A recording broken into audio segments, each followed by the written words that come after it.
the task was about the data set was about the ozone levels, and the overall task was about the classification metrics. So here we'll look at different classification metrics that we already saw in the Arindam's session. Precision, recall, F1. So there are basically two parts in the task. One is that we are training the model, and the second is about we are constructing our own classification metrics actually, and we are row coding them, not using sklearn. All right, these are the helpful links. Same links to actually get started. Okay, now these imports are, I think, very straightforward. You must be familiar with them. Okay, let's do this. Now I'm on local system. I don't need this, so let me load the dataset. Let's look at it. So as you can see that most of the values, even in fact all of the values are actually numerical. So we have already prepared the dataset. So as you can see, this is the modified version of the dataset. So we have prepared the dataset such that we don't need any pre-processing here. You can directly throw this into any machine learning model. So similarly, test is also completely pre-processed. So let's look at the X and Y. So in X, what we need is we don't need the class variable, but we need all the features from F0 to F71.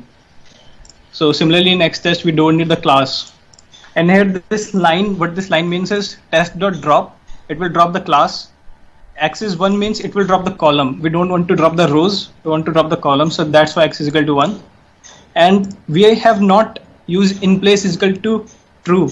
So that's why this returns the data set removing this class. So this is a very useful way of actually defining X and Y. And in Y, we need this only class variable. So we're good. Let's print the shape. Yes. Actually, in the dataset, all the columns are not in same scale, so no problem. No, like that's no problem. But we can throw that data into machine learning model. That's no problem. But of course, like you can transform this variables and see the effect. Definitely. But numerical, like just playing with the model, it will not be any problem. Okay. Yeah. Okay, so now let's train the model. First of all, initialize the model from the sklearn with the default parameters, and let's train it. Okay, now what we see is the error. Not the error, sorry. It's convergence warning that LBFGEST method that the logistic regression default uses. It's similar to Newton optimization, but a little more advanced. It says it's failed to converge because the total number of iterations reached. We'll see in a bit that what does it actually mean. But first of all, let's do this prediction on the test dataset. Okay. Now here comes the most important part. That what are the true positive, true negative? These are the primary building blocks of classification metrics. So any classification metrics that we perform, it uses these 4 things. All right. So a very useful way of remembering this, that what this means is, you should not learn this by definition, like the way we do it. The model correctly predicts the positive class. Like you will not be able to remember this properly. So what I generally do is, for the positive, that means that I predicted positive and my answer is true. So that means I predicted positive, I predicted 1 and it is true. That means actually it was already 1. I predicted negative and it is true. That means actually also it was 0. So that is the way how we do it. The second word is that what we predict, and first word is whether we are correct or not. So that's how we can remember all these definitions very easily. Now here is a way to calculate this in a single liner. So what it does is, for example, this line, y prediction LR is equal to 1, that creates a Boolean vector, which says that if my elements, each element is 1, then it will be true, otherwise it will be false. So this is a Boolean vector. Similarly, this is a Boolean vector. So how these are combined? It's using the logical end, not this end. It will throw in an error because the NumPy syntax does not allow this. So we have to use this logical end here. And after we use this AND, so what it says, this AND is if true, true, then we throw true here. So this will be converted into one Boolean vector, where if both the values are true, then only it will show true. Now I do np.sum, which means that all the true values basically 1. So I count all the true values basically with this line, and that is what is my true positive. That I also say 1, and actually also it was 1. True negative, I say 0, and actually also it was 0.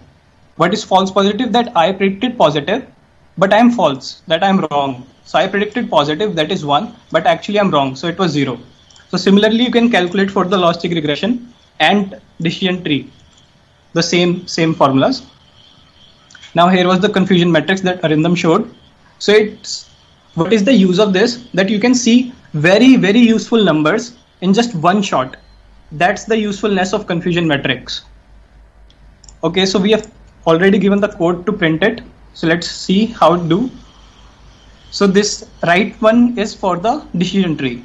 So here, as you can see, the 713 zeros it predicted right, and 4 ones it predicted right, but 27 it predicted wrong. It predicted 0 for them.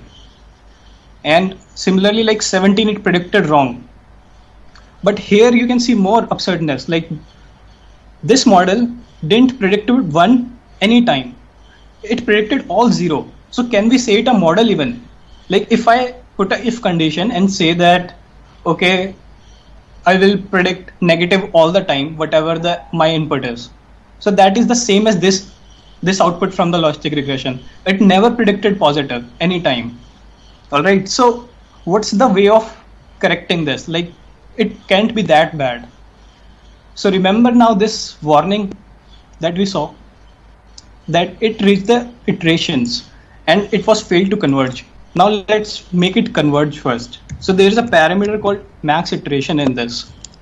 If we set it to higher number, let's say 10,000, and then let's see what is the effect. Okay, it's training. Okay, it's trained, and it shows no error, no warning. Sorry.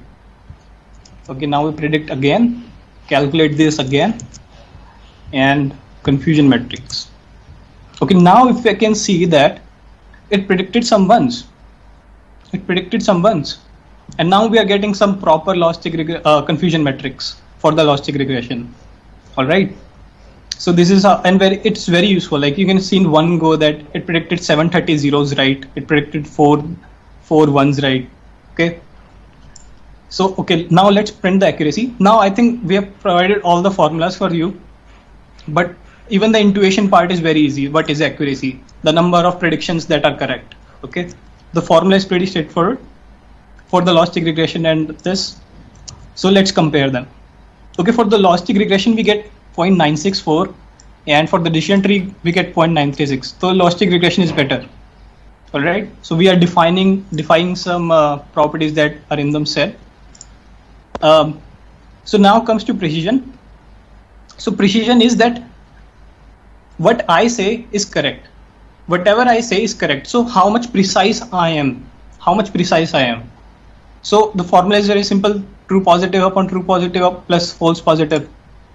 Just remember the definition of the precision and you will remember it. So here also if we calculate this by the simple formula, implement the simple formula, and we calculate it, we see that precision of LR is 0.28, but decision tree is 0.09. So again the precision for logistic regression is better compared to decision tree. Now here, as you might be wondering that why we are using this except statements, because some of you are getting like the zeros there, right? So to fix them, we did this try and except. That if you are getting a denominator 0, then we will put it 0, right? Okay, so that's no issue. Same for the recall. So recall says that how much I can recall, like whatever ones lie in my population, how much correct I'm saying it. So again, like formally we can easily derive this, and let's call this and compare it. So again, like we can see the logistic regression is better, has better recall in this. All right, than decision tree. Now there is a little more F1 score, which is actually a balanced version of precision recall. So if we take harmonic mean of precision recall, we will get this formula, right? And if we just implement this, formula and calculate this, again we see that F1 score is better for logistic regression. So now we can see this all the thing in one go using classification report as we saw. So we see classification report for the first report is for logistic regression and the second one is for decision tree. So every number is higher than the decision tree, like 0.291923 is higher than this, and these all numbers are also higher for logistic regression. All right. So what I want to point out here, that logistic regression is giving consistently better results than decision tree in this model. But what we have learned in the Arindam session is that decision tree usually gives better results than logistic regression because it is a non-linear model. But we'll see more about it in later. Okay, now I think the most difficult part of this session was about the ROC AUC curve. I should make it ROC curve only. So this is a function that I wrote which says TPRs and FPRs, it initialize the list. As you know, it is a ROC curve is a graph of x-axis FPR and y-axis TPR, and we provided thresholds. So if no threshold is given, so we generate a threshold from 0.001, 0.002, 0.003 up till 1. So these are 1000 points. And for each threshold, we calculate the Y prediction. And how we can calculate Y prediction? First, we have to predict the probability using the predict proba function that we saw earlier. After predicting the probability, we have to apply this map, which says that if the value is greater than the threshold, then it is 1, else 0. Okay, and then I do the reshaping, and first I convert to NumPy, and then I do the reshaping. Now that's important because it speeds up the thing actually. And it also works for this. So again, we calculate the true positive, true negative, false negative, false positive. And then we use the TPR and FPR formula, which says that total positive, actual total positive upon total positive, like true positive rate we are calculating. So again, the false positive is false positive divided by false positive plus true negatives. So these are the actual false values, and these are the false positive that we predicted. And then I just append for every threshold. And now this line I did because I actually want to start the graph from 0. So that's why I did this. We'll see the importance of it. And I return these values in the NumPy array form. So I run this, and now I apply this curve. Okay, let me just change the name. For the CLF1, that is my logistic regression model. So here we have seen the model parameter we are passing. So for the logistic regression model, let's print the curve, let it calculate. Okay, so here's the curve. So x-axis is false positive rate and y-axis is true positive rate. So this is the kind of graph that we get. And similarly, if we draw for CLF2, that is our decision tree, how we get. So here, as you can see, it covers like quite a lot of area, right, in this. So AUC should be good. And for the decision tree, as you can see, like it is very bad, that it is covering very less area and it is not touching this point. This is the main point in ROC AUC curve. If any model can touch this point, it is the best model. This 1.0, 1 and this point, right? Okay, let's verify our approach with the sklearn. The same we did in the previous. So here for the decision tree, we are getting the same curve that as we are getting. Okay, let's test it for the logistic regression. So again, like we are getting similar curve as we got for this. Now, why there is a slightly difference here, as you can observe that this is not same to this. Because we have used brute force way of calculating threshold. If we get the probability once, then we can use dynamic programming to calculate that at what point is my threshold will affect my false positive rate or true positive rate. So through dynamic programming, we can calculate that. But for the sake of understanding it, I have made it through brute force way. If we can use here 4000.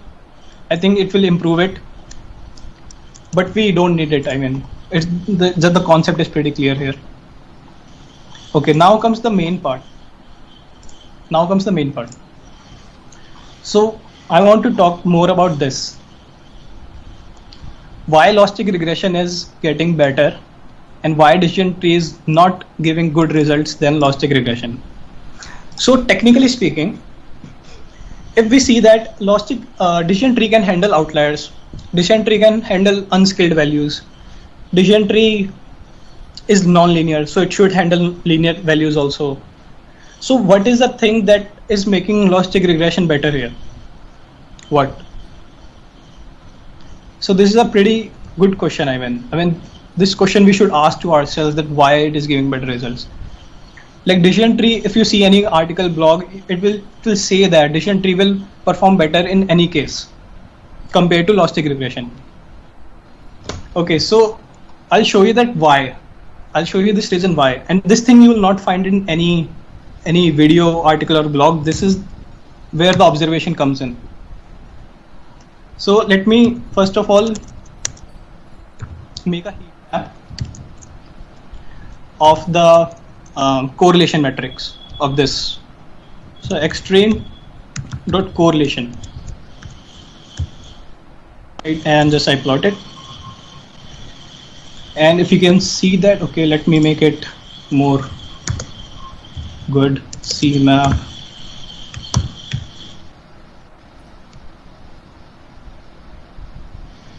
So as you can observe here, that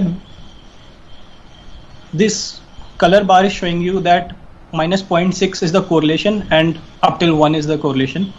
So this red curve, this red portion here, it shows that it is very much correlated. The features from F27 to like F52 are very much correlated with each other linearly, right?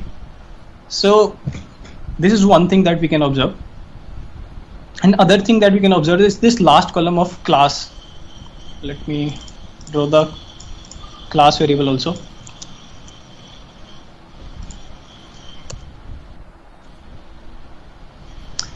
Yeah, this class variable does not have any correlation, good correlation. I mean, it is around 0 for everyone.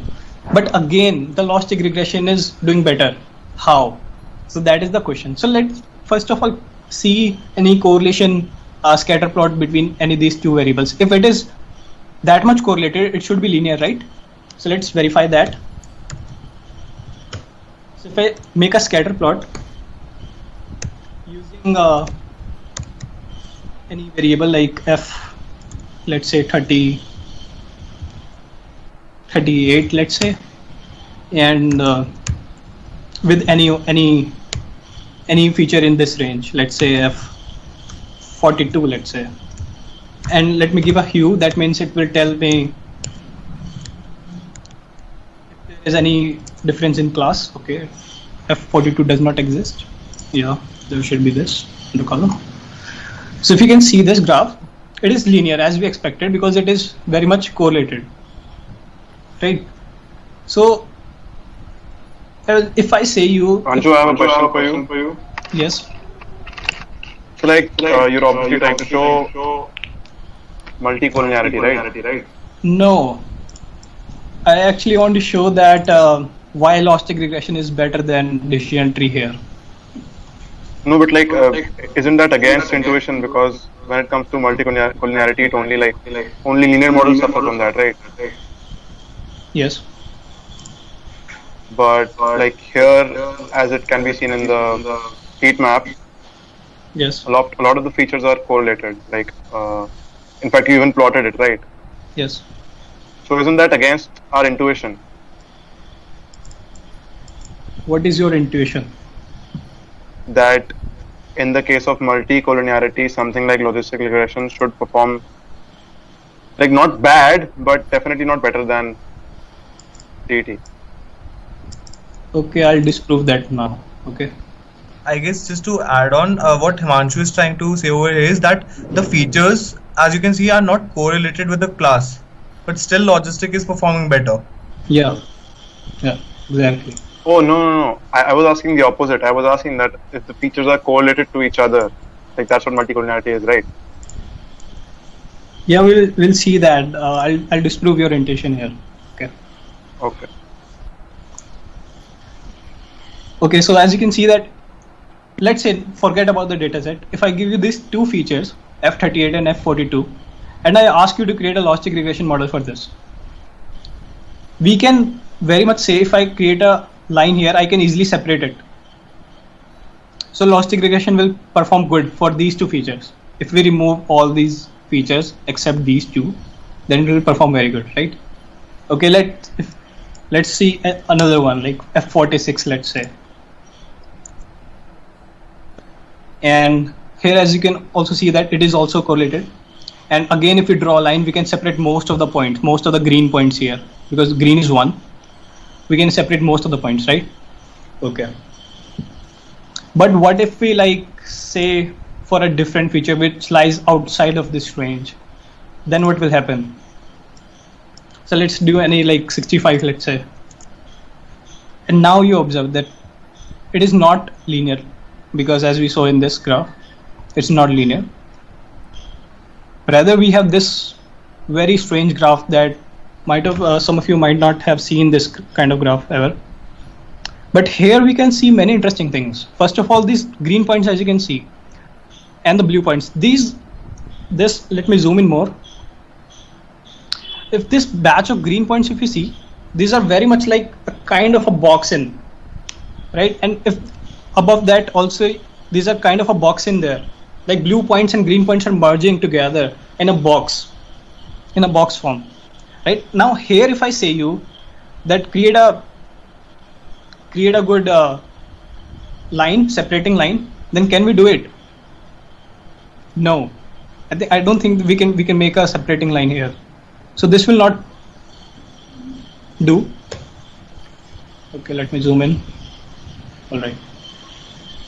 So this will not do. Okay. So just by looking at these graphs, now here's the difference between someone who just use the tools and who knows the theory. Just by looking at this, I can tell you that if I see the coefficient of F38 and F46, they will be positive and higher. But if I see the coefficient of F65, it will not be higher than this one. So let's verify that. In the coefficient here of 38,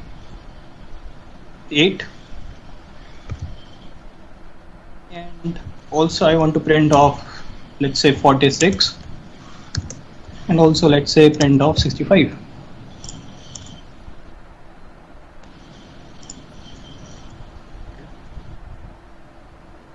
It is a 2D array, so I have to give this 0 here. So I think I've made one mistake. I think it starts from F1, so let me just reduce 1 here.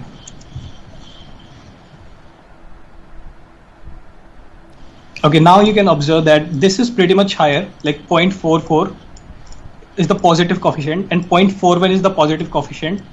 As I told that this will have higher coefficient values for logistic regression, and for 64, as you can see, it is minus. It is providing negative value, negative contribution to the logistic regression. So that's what I'm saying, that this can tell you a lot about the logistic regression model. Okay, so one thing is that. Now another thing is this box in values. Okay, so we can see that decision tree is logistic regression, why it is performing good in these cases. But for the decision tree, like why decision tree is not working? Decision tree must be better. Decision tree should be able to handle this value. But okay, let me show you that why. Let me create a new data set and show you that why it doesn't work. Create a box, right? I'll give the coordinates of box. So just observe that how I create a box.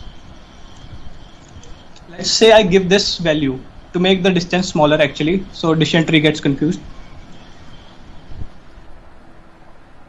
So if I create a box here, so box I should create like 0.002,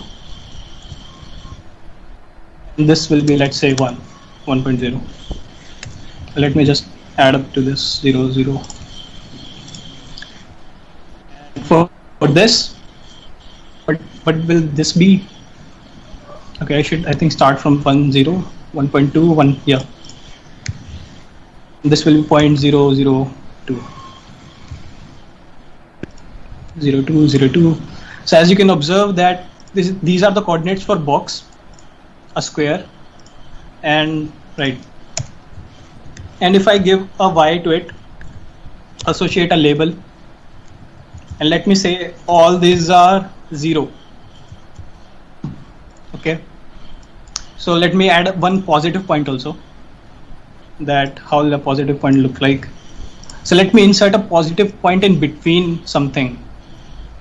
So 0.002 and let's say 0.001. So right there, okay. And if I give it a label 1. All right. So this is my custom training data. Let's plot it so you can visualize it better. So I can plot it like using scatter plot. A custom xtrain, and I'll be giving a value 0. So that means the first parameter, and for y I'll give the second parameter, and hue is my custom y train. Okay, so that I can observe the labels. So now you can observe that these points, okay, let me just think. This is a square, and this green point lies in between these 2 points. All right, so that's how the graph looks like. If I convert this, I can also send this here as well. So if I convert this into like something like what should I convert it? Okay, I think that is fine. Okay, now if I train a decision tree model on this,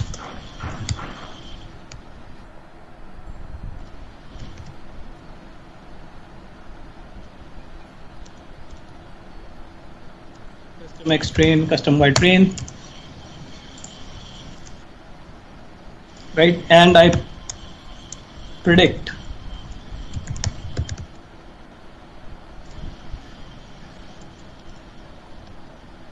also print a confusion matrix actually. I just want to show you the point that decision tree will not work on such data. So if I print a confusion matrix, my actual y is only 0, and if I predict on, let me send in the data. Let's say if I predict on this point, it should give me correct results, right? But it gives me wrong result. Wait a second. I think I predicted 0.1. Right? Yeah.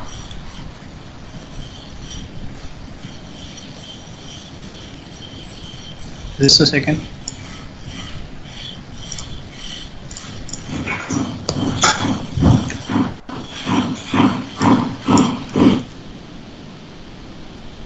Yeah, that is a different point. So this will be this point, right? And if I have if in my testing data I have a point with a 0 label, then will it predict right or not? It predicts wrong. It predicts wrong. As you can see, like this is wrong. This is false positive, right? But like if on testing, if on training data we pick the same point like this one, and okay, let me just insert the value here, 1.001. Okay, and this was the label 1. If I do this, then it says correct. Then it says correct value, because it actually learns that it can draw this curve here, it can draw these lines here, but it cannot predict this value because it's squashed in. it's Gaussian. So that's why it cannot predict right on the test data, as we saw. So here, that's why when we have this kind of data and your testing values are squashed in these square metrics, this square box, then decision tree will not work. So that's why this is the most important point here, that decision tree does not work in such data. All right. So I think that's the main point that I wanted to show. And I think no one shows that why it happens, that why logistic regression is getting better. I just want to add point here that if you transform this data into a different space, then decision tree can get better in this data set also, because then you will no more have these kind of boxes and decision tree can learn better. So without even training anything, I can confirm you that if you transform this data set, then decision tree will perform better. Another thing that I can confirm without doing anything, if you increase the data, and I mean, as you can see, the data set is very much imbalanced. If you increase the data for these green points, again the decision tree will become better. But this exercise we have designed such that you can know that what things work better in what case. Okay, Himanshu. Yes. So what you're saying is that the subspaces decision tree creates, right, to plot a decision boundary in a sense, right? Yeah. It doesn't predict the squashed values correctly, right? Is that what you're saying? No, if training data does not have such data, Right. which then it predicts wrong. Like if I have a green value here, blue value here, Mm-hmm. and at this space, then it will predict that wrong. 100% it will predict wrong. It cannot learn that. Okay, got it. See, it's like separating your data with a complex line structure. As in, if you can separate your data with a lot of lines, right? Then DT will perform better on that data. Yeah, but here clearly in every case, logistic regression is better. And this is something very odd you will find. Always decision tree will work better, but how in this case logistic regression is working. So that's what we wanted to show, that depending on the data, depending on the scenario, that sometimes logistic regression can better or sometimes decision tree get better. But if you do the data transformation and everything properly, then always decision tree will definitely outlast the logistic regression model. Is there any questions, please? There are a lot of methods actually to transform your input data into another space. So that will actually help us to separate different classes of data using a decision tree.